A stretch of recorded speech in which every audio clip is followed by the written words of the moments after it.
Las medidas cautelares adoptadas por la Comisión Interamericana de Derechos Humanos no pueden ser acatadas por el Estado ecuatoriano porque claramente la CIDH no tiene facultad para adoptarlas, y menos aún para exigir a los estados su cumplimiento.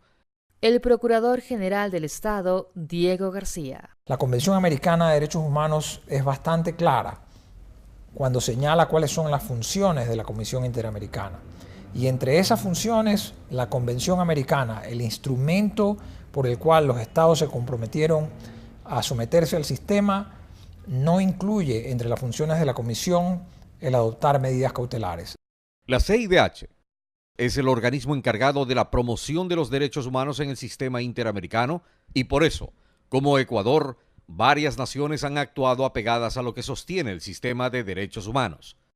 Hace poco, el gobierno colombiano, que también fue exigido por la CIDH con medidas cautelares, dejó en claro que esa no es su facultad. Su canciller, María Ángela Holguín. Las medidas cautelares no son parte de la Convención de San José.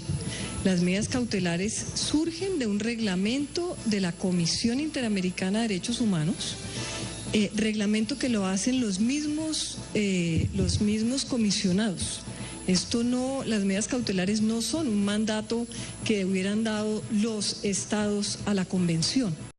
Como ya lo hemos dicho, la CIDH claramente no tiene facultades para pedir medidas cautelares, pero en el hipotético caso que las tuviera, solo hipotéticamente, para el caso ecuatoriano, la CIDH no está cuestionando el debido proceso, está cuestionando la ley.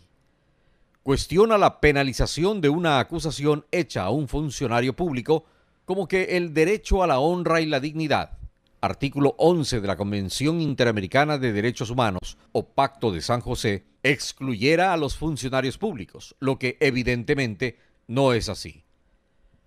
Defenderse de una injuria no está vedado a los funcionarios públicos. Sin embargo, la CIDH dice que las acusaciones de Cleber Jiménez y compañía son tan solo expresiones dichas dentro de su uso legítimo a la libertad de expresión. Por eso la resolución de la CIDH, cuando adopta las medidas cautelares, dice: uno de los criterios asumidos por la CIDH para el otorgamiento de medidas cautelares consiste en que decisiones judiciales que ordenan la detención de las personas o las condenan penalmente, directa o indirectamente, como efecto de expresiones realizadas contra funcionarios públicos, podrían ocasionar un daño grave e irreparable. Según la resolución de la CIDH, está en riesgo la libertad de expresión y el derecho a presentar denuncias contra autoridades. O sea que llamar a un presidente asesino y genocida es un legítimo derecho de libertad de expresión. Y no bastó con llamarlo asesino, se lo acusó de tal ante la Fiscalía, se llevó abogado, se llevaron testigos y firmaron por ello.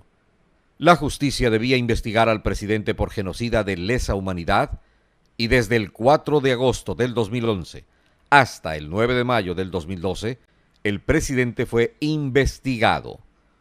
9 meses investigado por la Fiscalía. Y esto para la CIDH es un derecho legítimo que tienen los ciudadanos.